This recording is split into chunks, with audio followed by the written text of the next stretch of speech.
First of all, I would like to apologize to tonight's audience and the viewers at home. We will not be airing the Steve Doocy cooking segment tonight. We apologize to Mr. Doocy, but you'll still be able to get his new book, Cooking with Crisco, for free. Instead, we have a very special show tonight, so let's welcome our guest. She's still quite humorous with a fetus in her uterus. New York Times best-selling author, publisher, contributor, captain. She's from San Francisco, but still appreciates indoor plumbing. Co-host of Outnumbered, Emily Campagno.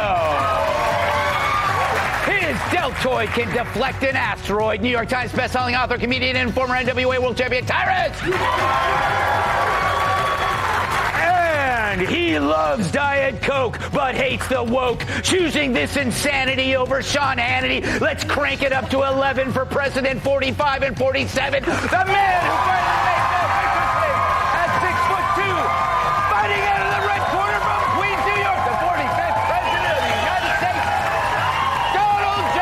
Trump.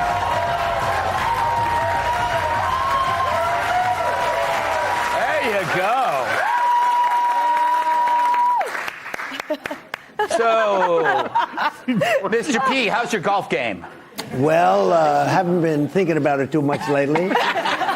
I always said golf is a very dangerous game. It really is. It really is, especially if they're playing with you. Yeah, that's true. That's what? That was a mean joke. Pretty sad. Did you? If they had told you that the shooter was there, would you have tried to take him out with your 3-wood? I think so. Yeah. I think so. If I knew. Actually, the Secret Service did a great job. They saw the barrel of a gun, big gun. Yeah. And it came out through bushes. And how many people would see that? First, he really was very exceptional to have done it. And we've been going through a lot of it. We're getting very good at it, but I don't want to say that too loudly because we don't want to bring any jinxes along, Tyrus. Right? But it's at least he could have yelled 4. Yeah. This is not a good thing to have practice at. No. Like, you're getting really good at stopping assassinations of Donald Trump. It's great. But I want to ask you, so Kamala Harris and the president, Joe Biden, if he's still president, we don't know. They called you after you got shot at and to wish you well, to say all these nice things. They did. But they're the same people that moments before say you're a threat to democracy, an existential threat, worse than Hitler. Does that mean that everything they say is full of Well, both of the shooters, one is dead and the other one is in prison.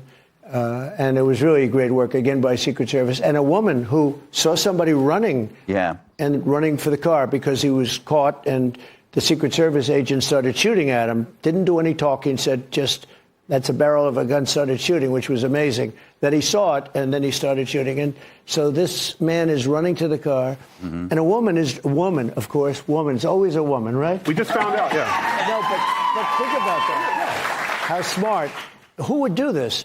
She sees somebody running, and she didn't like the way he looked. He looked very suspicious, and followed him and took the car, parked it right behind his, and started taking pictures of the license plate. Who would do that? A Karen. And then sent the picture to the sheriff, who's a great sheriff of Palm Beach County, and sent the pictures to the sheriff's office, and they got him in a high-speed chase down the highway. Yeah. But who would do that? I mean, I said, out of 1,000 incidents, would that ever happen? And they said, very rarely a thing like that. So she's very much of a heroine, right? Heroine. Yeah. It blows my mind, like how you take these events so, not lightly, but it's almost casually. The way, I get more angry, when my pant pocket gets caught on a doorknob.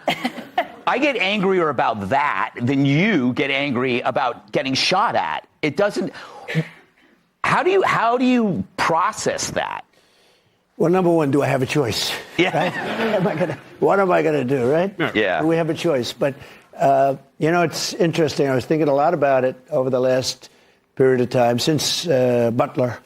And being president is a very dangerous job because with a race car driver, that's a dangerous job. It's like 0.1% die. With a bull rider, I think bull riding looks pretty scary, right? Yeah. It's a little bit more than that die. With a president, what is it, 6% or 7%? It's the most dangerous profession there is. So if you want to be president, I have a lot of friends that wanted to run. They're thinking about maybe not doing it. But here's the only good thing is that it's always a consequential president that gets shot at. And fortunately, so far, I've been very lucky. Or something is greater than all of us. Ooh. Something is up there. Someone is up there maybe watching over us. I think he's voting for you. Yeah. It's funny. I always thought the most dangerous job was feeding The View. But you bring up God. And you've almost been killed twice. Do you think more about your own mortality and what happens after you move on? Yeah, not about mortality, but I do think more about God because, Butler was really the greatest of all miracles. If I'm not looking over there, and I mean a full turn, exactly 90 degrees, I wouldn't be here right now, and your ratings would be a little bit lower, perhaps. Yeah. We'd have kill me there. We have to tell the story of how we first met. The ratings over. Remember that one week he just played that thing, but I do think about that because the chart. It was basically an immigration chart. We had our lowest numbers that we've ever had in immigration, and I very rarely use it. Maybe 15-20%. It's always on my left, and it's always at the end of a speech. So now I said, bring down the chart right at the very beginning, almost like the first sentence of the speech. Bring down that chart because immigration is such a big thing now with, our country being basically taken over by Venezuela and lots of other people. So I said, bring down the chart. And the chart drops down. And I go, look at those numbers. And I look over to the right and ping. And that was not, I knew something was definitely wrong. And it was a mess. I said, that's unusual. Remember when you showed it to me? I showed it. Yeah, you showed it to me. You said, I know people aren't going to believe this. So Gutfeld, take a look at my ear. That's right. We met at the convention. Yeah. And I said, who am I going to show it to? We have a lot of guys. They'll say it didn't exist. And I actually did have such confidence in him. And he's really a very special guy, talented guy, good guy, great guy. And I said, if I'm going to show it, let's do it with Gutfeld. Yes. That's amazing. It was amazing. Because it happened right after. Yeah, how did you get him to see the top of your ear? Well, I sat in a low chair. Okay, thank you. But you know what? It was true. And I took the bandages off very carefully. Yeah. And I showed him. He said, "That's nasty." Yes, that was nasty. But I kind of wanted to touch it, but I knew I would have been tackled. And I would have enjoyed it. But it's interesting to see the response to this second attempt. Every time you're under a bigger threat, the media still blames you even more. Yeah. It's almost as though they don't see their own role in this. What do you make? Have you just basically accepted this as a fact? I think so, yeah. Look, the media is extremely dishonest, extremely corrupt, actually. Look at the debate. I walked off. I said, that's debate. They said I'm the GOAT in debates because I had a lot of debates and I became president. And the GOAT means greatest of all time. He's a GOAT. But I said, what a great stage. And I walked off that stage, and I thought I had the best debate. And I was very unfairly treated by the anchor. I'm not fans of those guys anymore. And his hair was better 5 years ago than it is now. Okay? That happens. That happens with the clock. I mean, who among us? That happens with the clock. But, they came at me on everything like crime. Yeah. I said, the crime is rampant. He said, crime is down. I said, crime is down? Who would think it's... Without even knowing. And I was right. The following day, DOJ announced numbers. I don't know who it was in DOJ, but somebody over there likes me. That crime is up 45%, murders up, numbers like you wouldn't even believe. And anybody would know that without even seeing charts. But it turned out to be a false attack. They attacked the bloodbath. That was referring to the auto industry. Right. You know all these things. Yeah. Charlottesville was totally debunked by everybody, including Laura. Laura did a whole show on it, how it's so ridiculous. And even Snopes, which is a left-wing That's right. site. They even said. Yeah. But all of them, and they didn't correct her once, and they corrected me everything I said practically. And I think 9 times or 11 times. And the audience was absolutely, they went crazy. And the real, I walked off, I said, that was a great debate. I loved it. You got a lot of people watch. I guess we had 75 million people watching, something like that. and you have to do well. You can't do badly. For instance, Biden didn't do so well in the previous debate because I had the two debates. I had one. We actually had two debates. You know, I had one against a man, and then they said, he's not doing well, take him out, put in a new one. And if she doesn't do well, I wonder if they're going to take her out. Just keep putting her. Let's see if we can get it right eventually. No, but a thing like that's never happened before. It's never, you know, it's like a fighter.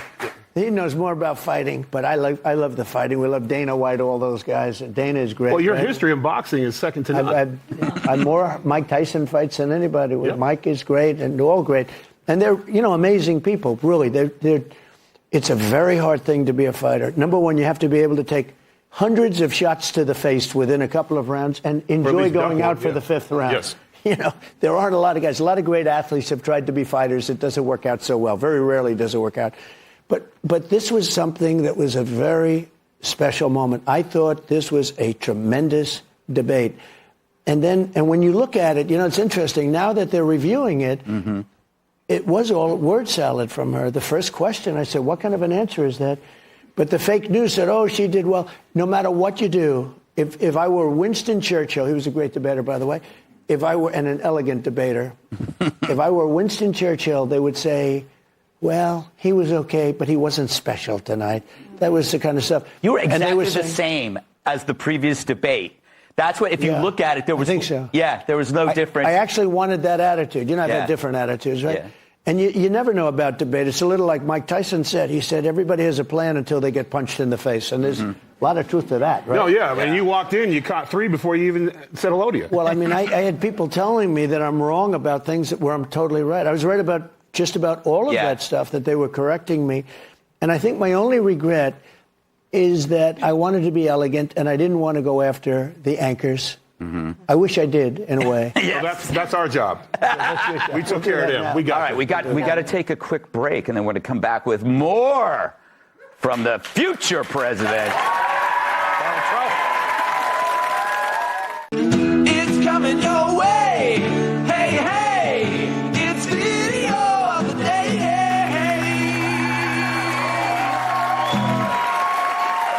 Celebs can't quit Donald Trump. Roll it. Have you thought about the possibility he might use the power of the federal government against you personally? Yeah, I have, but I'm confident in the fact that he's coming after you first. Clooney should get out of politics and go back to television. I will if he does. I don't hate the guy. I hate the people who vote for him. I think they're stupid. I don't think I do. I'll be honest with you. I have no respect for you. You could be president. Do you ever think about anything like that? No. Really, never? No. Why? I wouldn't make a good president. You don't think you'd be good? I wouldn't really pass any of the things that you have to pass to, but I guess Trump did it. Yeah, no. you would be a Boy Scout like a man. Well, that didn't age well for either of them. Whoops. So, Mr. Trump, the thing that I think my theory is that famous people don't like it when their fame is put in proper perspective, when it's dwarfed by somebody with more fame. So they prefer to be on the hierarchy of fame. They want to be on top.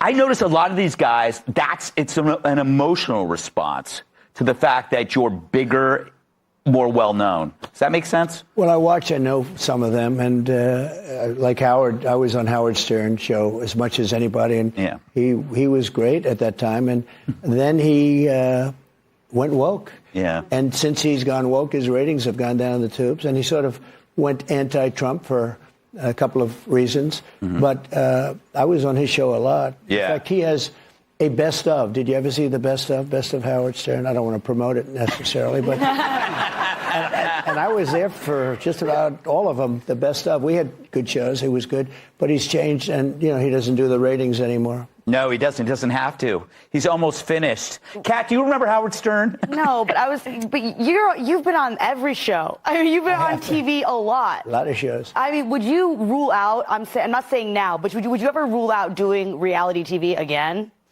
Like, what about hosting Love Island? So, I had The Apprentice for 12 years. Oh, I know. 14 seasons, but 12 years, a lot of time.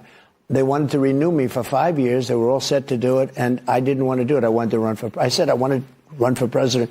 Mark Burnett, who's a great guy, and, the producer and all, And all of the people from NBC, everybody came up to see me to talk me out of running. They said, it's not possible to win. Nobody's ever done that. I mean, and nobody ever gives up primetime show. It was a big hit. And they wanted to do a 5-year extension. I said, no, that's actually when I knew I was going to do it. And, I mean, I love doing The Apprentice. It was so successful. The big question is, did it make a difference? Would I have been president? You know, a lot of people say they created this guy from The Apprentice, and I don't know if that's true because they chose me because of the, you know, the success. I think it was your chemistry with Bret Michaels. Yeah. Bret Michaels was a character. We had great characters. Yes. And we learned a lot about, I mean, we had Dennis Rodman was great. Oh, he was fantastic. And we had tremendous characters on the show. We had a lot of, I mean, everybody was helped basically by being on The Apprentice.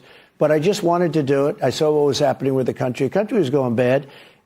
And now what they've done with the border and the wall and the whole thing, they could have built an extra 200 miles. I built much more than I said I was going to build, and it worked.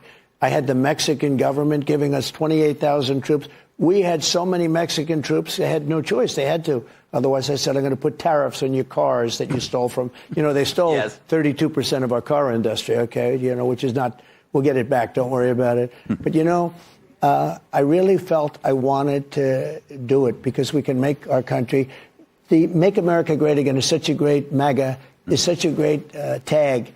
And I watched Biden where he was very angry at MAGA. He said, we've got to stop MAGA. And I'm saying, it's Make America Great Again. You know, it sort of doesn't work so well, right? Make America Great Again. And that's what we'll do. If you think of it, we have 21, I believe it's 21. They say 16, but what difference? I mean, it's a lot of people, more people than any country could sustain. 21 million people, many come out of jails and prisons, slight difference between one being a little bit more harsh. They come out of mental institutions and insane asylums. They come out of terrorist schools. They come literally out of schools, but they're terrorists. We have people coming from gangs, the worst gangs in the world, MS-13, considered the meanest gang. They cut people up. They don't want to use guns. They attacked 2 young 16-year-old beautiful girls walking to school. They cut them up with a knife. They didn't want to shoot them because it wasn't painful. They both died. And these people are coming out into our country. And now you look at what's happening in, like, Aurora in Colorado. Venezuelan gangs are taking over the real estate. They're becoming real estate developers. And they have... Do they get little cards? They have whatever they want. You know, like a little real estate card? Yeah. They have their little card is a bullet. Yes. Mr. President, can I ask you a question? With talking about the border, not just all the young military-age men that are coming across this country, the fentanyl that's coming across this country. It's terrible. If you were in office, would you consider taking importation of fentanyl as a terrorist act? Because if you count it under terrorism, then our Department of Defense can get involved. We give our law enforcement a break. Correct. Well, and you can even go further than that. Yeah, I mean, you could send pictures of their mansions to certain individuals in Mexico. And by the way, these are really rich people. These are the cartel people. These are really rich. Look, we can play games, and we can be nice, and we can be smart. You're never going to, I set up blue ribbon committees. Friends of mine, could I get on a committee? They didn't know the first thing about it. They don't know about El Chapo. They don't know about, these are very smart, hardened people. And, you know, I'm setting up a blue ribbon committee with socialites from New York and California. It's ridiculous. And they don't even want to talk about it. They talk about it for 2 minutes, then they start talking about society. The only way you're going to stop this is the death penalty for drug dealers. I don't know if this country is ready for it, but if you think about it, each drug dealer on average kills 500 people. On average. He or she, drug dealer, kills 5. I know so many families who have lost a son or a daughter, or parents even, to fentanyl. And I had a deal worked out with China, with President Xi directly, that he was going to give. You know, China has the death penalty. I said to him, do you have a drug problem? When I first met him, he looked at me like, what a stupid question. Exactly. He said, no drug problem. I said, well, what do you do? Death penalty, immediate death penalty. And I said, that sounds... He said, without it, I talked to him a lot about it. He said, without it, you know, China was a drug-loaded country years ago. Other countries, much smaller, would take it over because they were all wasted, drugged out with the opium and the poppy, and they had a big problem. But they execute drug dealers. They have absolutely no drug problem. Singapore has no drug problem. And it's not nice to talk about, but it's the only way you're going to solve the problem. You're never going to have... Now, we got it down to great numbers, the lowest numbers, but the wall helped. A lot of things helped. But in terms of getting a drug-free country, you can't have that unless you have the death penalty for the dealers. All right, we got to take a break. Taking it as a maybe on Love Island. All right. Up next, media tools. Think Kamala rules. A story in 5 words. Kamala says some more nonsense. Roll it. Hello to all my divine 9 brothers and sisters.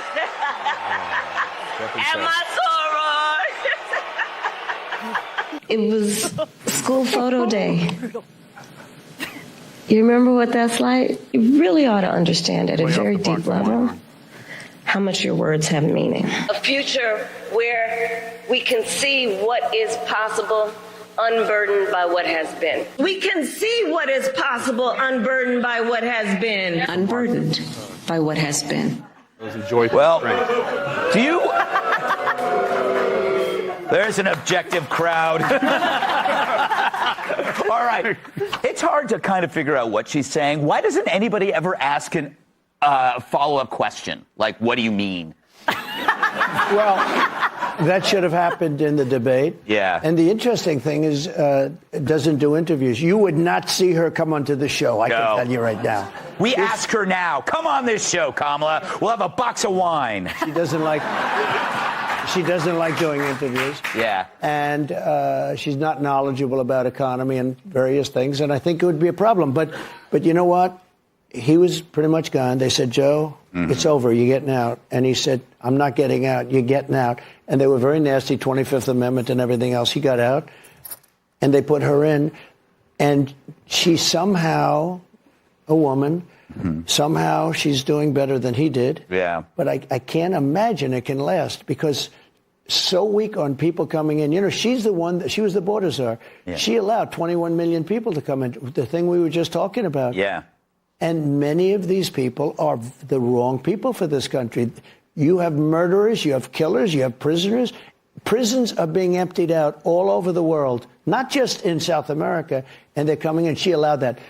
And I think eventually people are going to figure it out. Yeah, I hope so. I mean, the thing is, she's got the entire media doing PR for her. True. So it's like no one asks follow-up questions. No one bothers to fact-check her. Emily, do you have a question? You seem like you do. I do. So, Mr. President, my question is about voting bloc strategy. And it's that we know there are 90 million evangelicals in this country, 40 million of whom don't vote, and 15 million of whom aren't even registered to vote. So what's our plan to harness those votes for you in November? It's such an incredible statement question because they're great people. They're 95% for me, but they don't vote, meaning they don't vote proportionally. If they would vote, nobody could beat you. And I have total support from evangelical Christians and from other groups. I'll tell you another group that doesn't vote. Gun owners. They don't vote. The NRA endorsed me totally every time, but they endorse me totally. But you look at the number of people, I don't know what it is. They're rebellious or something. I don't know what it is.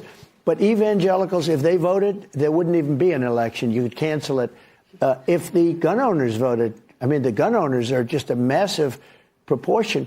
If they voted, but they vote like at 16% or something, if the people, because they want to take your guns away, she wants to confiscate your guns. She wants to take them away. And, you know, she's now trying to get out of it. So she had policies that she's now changed 14 policies about fracking. Yeah. She was totally against for 15 years fracking. Now, all of a sudden, a short while ago, she came out in favor of fracking. Same thing with guns. She said, no, I don't want to take your guns. I don't want to. For 20 years, she's wanted to take your guns. All of a sudden, a short while ago, she said, no, I don't want to. One thing about a politician, they always revert back to where they were at the beginning, because that's what their natural inclination is. Her father is a Marxist professor. I mean, that's the way it is.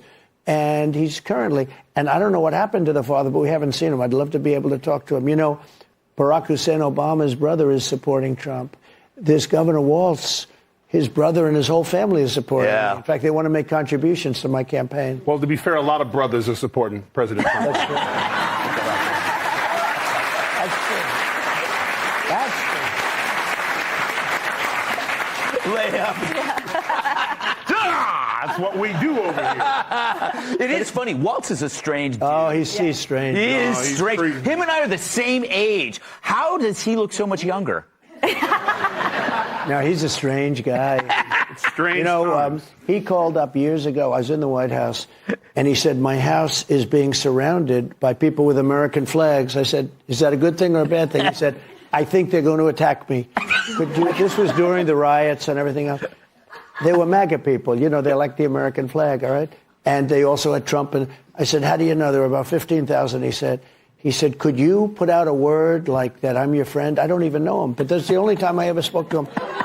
And if you look back long ago, tweets, before truth, tweets, long ago, I put out a statement. He's a good man, the governor. He's on our side. I didn't know him, but I didn't want him to get hurt.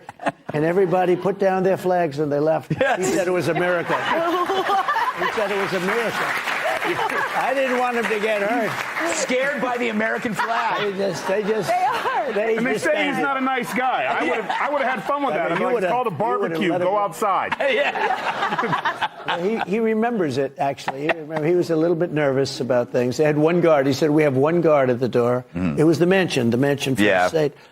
Then he said, we have one guard at the door, and you have 15,000 people out there. And I'm a little bit, I don't know, they look violent. I said, are they carrying the American flag? They're not going to be violent. Yes. But I put out a statement, and they just went back. It was sort of a beautiful thing in a lot of ways. Beautiful. Yeah. That's a happy ending, and the kind we like. All right, coming up, free thinkers unite to join Trump's fight. We got another clip for you. It's video of the day. Hey, hey, part 2. All right. Okay. Our second video of the day comes to us from RFK Jr. During a recent event while campaigning for President Trump, he was asked what he thought about Trump as a person, and he shared this amazing story. I've known President Trump for many years, and on 2 occasions I sued him.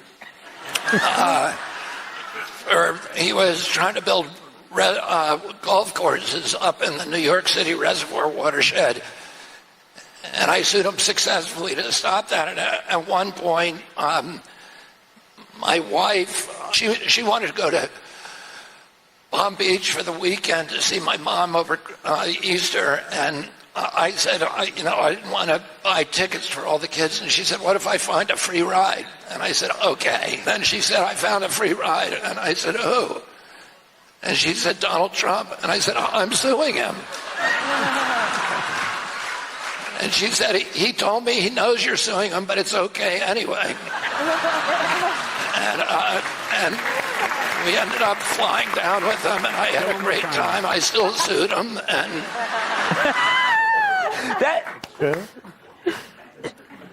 It's such an interesting story because you kind of separate the friendship from the legal stuff. It's like, yeah, you sue me, I get it, that's what you do. Yeah. But I'm not, like, you want to use my plane, fine.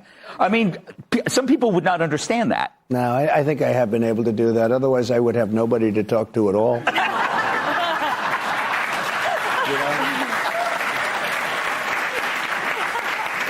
Greg, it was interesting. I endorse people, and my endorsement record is very good. But sometimes I'll endorse people that said horrible, horrible things about me. And people say, do you have any idea what he said? And I said, if I did that, I would never be able to endorse anybody. Because when I first ran, everybody was violently opposed to me. So I would never be able to endorse anybody. And I like to endorse people terrible if I things. think they're good. Honestly, you weren't so good at the beginning. I believe we have the tape. That's right. I'm making my move, Gutfeld. Roll it. No, but I want to bring up, this is a friend of mine has this theory. He says that your campaign is like a pirate ship. You have this eclectic band of supporters that are individuals and different, but they're a pirate ship. But the issue with the pirate ship is every now and then you get a stowaway. So you get an odd person like a Scaramucci or an Amorosa. It's like, when you have a pirate ship of all these different people, how do you have any kind of control? Or is that just the risk? Well, like the people that you mentioned, I don't know them very well, but the people that you mentioned, they all want to come back. They all want to come back. And when you don't take them back, I don't want them back. Certain people I don't want back. When you don't take them back, they'll say anything. They make up stories. Yeah. They make up stories at levels that you wouldn't believe. Stories that bear no resemblance, that don't exist. It's like they're storytellers. But when you don't take people back, and they think of it as a glamorous life, I think, my whole thing, the sphere, I don't think of it. I just work really hard. We have to win this election to save our country. If we don't win this election, I really believe our country is either finished or very close to it, because we have to turn it. And if we don't turn it and turn it now, it's going to be too late to turn it later. I really believe that. It is interesting. On their side, they have people like Lynn Cheney, and Lynn Cheney. Liz Cheney. Yes. No, Liz Cheney's rough, but her older sister, Lynn Cheney, she's a monster. No, it's remember? She's chasing us with a broken beer bottle. Lon Cheney. Oh. But, you have Elon Musk. You have RFK Jr. You have Tulsi Gabbard. These are all really strong-willed people. Great people. Elon. Are you saying he has a diverse cabinet? No, we have great people. A thing just happened about 10 minutes before I walked in. The Teamsters, for many, many decades, always automatically support the Democrats. Right. This year, they refused to do it. And they took a poll, and we got 60% in the poll in the Teamsters. And they're not going to support the Democrats this year. They're going to, I guess, remain neutral. But that was sort of a big event. Nobody's ever expected a thing like that to happen. They actually took a poll of the Teamsters, of the people, the workers, the people that really do the job, and they're good. I've had many of them work for me with the concrete stuff, the frames. They put up the frames. They drive the trucks. So they just announced they're not going to support the Democrats. They're going to remain neutral. That individual poll was like 10-1 average from employees. We had a tremendous advantage with the people. And I think the people that run it, Sean O'Brien, who's the top guy, he's a great guy. But I think they said, how can we support this person, meaning them? Yeah. But they have for decades. I think 5, 6 decades. They've never. It's been many, many years since they supported a Republican or did this. You're seeing an interesting flip in where the Democrats used to be the party of the people. Yeah. And the Republicans were the country clubbers. Since you came along, it's flipped. It's really interesting, and people go, but he's a billionaire. But it's a billionaire from Queens. That doesn't count. Well, one of the nicest things that's happened to me as a politician is that I get most of my money from people that average $61. Think of it. And that's never happened to a Republican before. It happens to Democrats, but it happened with Bernie Sanders. That would be the best example. But it's a tiny fraction of the money that I get. We get a lot of money from people. They average $61. And those people all vote. Those people, they get, we have some people that'll pay us like $25 a month every single month. They won't miss it. They're very committed.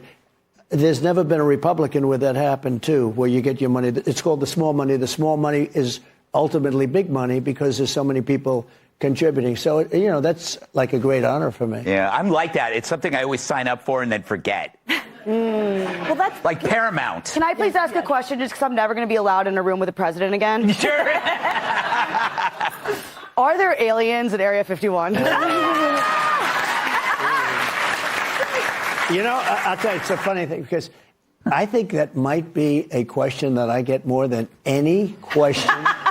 It is the craziest thing. So we have that so-called area. They consider it like a sacred area. And I will say this. I don't think I'm a believer, but I've interviewed pilots that look, I like Tom Cruise, but better than Tom Cruise. The blonde crew cuts, the whole, and this, yes, sir. And they were in the Oval Office, 3 or 4 pilots. These are not people that make up stories. They said, all I know, sir, is there was a round object that was going 4 times faster than my F-22, which is a very fast plane. And it wasn't, it shouldn't have been. It was round, sir. They have seen, 4 or 5 guys I've interviewed, solid people, great pilots for the U.S. Air Force, etc. They've seen things that they cannot explain. Follow-up So there's question. something. Also a maybe. I think Follow-up question, Mr. Maybe. President. Follow-up. If in fact there are aliens, would you be willing to put tariffs on them to help us with the economy? They're not just going to fly down in here. We're going to have more fun because we got questions from the audience coming up. We got some questions from the audience. They were just submitted. Evangeline has a good one. What is something people would be surprised to learn about you? Oh, that's a dangerous question. What do we not know I got a about call him? from a couple of people. Could you please be careful in this show? You're going to have a good time. We don't need scandals. We're leading in the polls. We don't need any scandals. So maybe I shouldn't answer that question. How about this? Do you wear pajamas? I don't. Okay. Do you own blue jeans? Do you own blue jeans? He sleeps in the suit. I have a very old pair that I saw. I doubt I fitted it. Because we were talking about this. I've never seen you at the beach. We see Biden all the time at the beach. Do you ever sunbathe? I'll tell you this. I see Biden too. You know, all he had. Somebody told him he looks great at the beach in a bathing suit. And I think it's terrible when you see a president lying on the beach on a Tuesday and a Wednesday, and he's stone cold out. Yes. He's out. Yes. Who can sleep in front of cameras that are rolling? In the heat. In the heat. You only sleep like 3 hours, right? Well, I don't sleep much. I'd like to sleep more, but probably 4 hours, 5 hours. Do you get a good sleep, a solid? I think so, yeah. Yeah, and nobody sleeps well. And everybody's always trying to find the answer. Well, that's the purpose of this next election, so we can sleep well again. That's the whole. That's the whole thing. For me, you know, I can't wait that one day I'll be able to tell my grandchildren that the President of the United States stole my seat. And Mr. President, if you're going to sit, oh wow! Thank you for WrestleMania 4 and 5, by the way. Yeah. Thank you very much. Yeah. But if you're going to sit in that chair, if you're going to do the Tyrus experience, you have to do it right because you are the people's champion, Mr. Trump. Wow! And on behalf of all the people of America,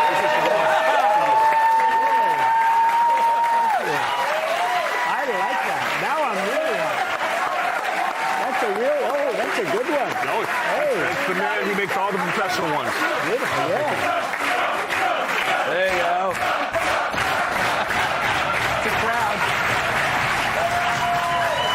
No, but this is the real one. This is a real deal. Yeah. No, I'm going to give a fake belt to the next president. We're more used to that. That's good. Thank you, Tyrus. You are the people's champion. You're going to have to wear that on the golf course for safety reasons. That's a good idea, actually. Yeah. All right. Well, have you ever been fired, like in a regular job? Well, you know, I went to work for my father out of school, and he was a tough guy, very tough, but he liked the job I did. So I have never experienced being fired. Mm-hmm. Fired a lot of people on The Apprentice, but fired a lot of people. But no, I've never experienced it. I wouldn't like to experience it, actually. Yeah. I was fired 3 times. So far. Not anymore. Yeah. Well, you know, we had. It's true. He didn't treat me well at all. I know. I saw him the whole time. I was like, look at this guy. Early He's so on. mean. No, early on. And I actually met him once at Mar-a-Lago, I think. And I met you at the ballroom. They were doing a big charity. I said hello. I was very nice. But he never treated me well. And then I agreed to do an interview, and it was supposed to be just a quick. I said, look, this guy I can't stand the guy. They set up an interview, and I said, it'll be like for 10 minutes, 5 minutes, something quick. And they set up this whole thing. And the interview lasted for 2.5 hours. Because we got along. We had an unbelievable chemistry. And I can honestly say, I really think, because I love what he says. He says, look, maybe he's not a nice guy, but he gets everything done. Would you rather have a nice guy where the country goes to hell? But I do. I get it done. And I think I'm a nice guy, too. I like to be a nice guy. But he did this interview. So... And I'm going to take total credit for the show, okay? Yes. No, credit almost equal to you guys. It was just chemistry. We got along incredibly well. And that was it. And then he did a 5-parter. Yes. Every night he had Trump on, and he got ratings that were through the roof. And honestly, his ratings were okay, but they weren't setting he got ratings that were through the roof. He was the #1 show of the week. It was the great. And you know what? It never stopped. Yeah. So I take full credit. Take full credit.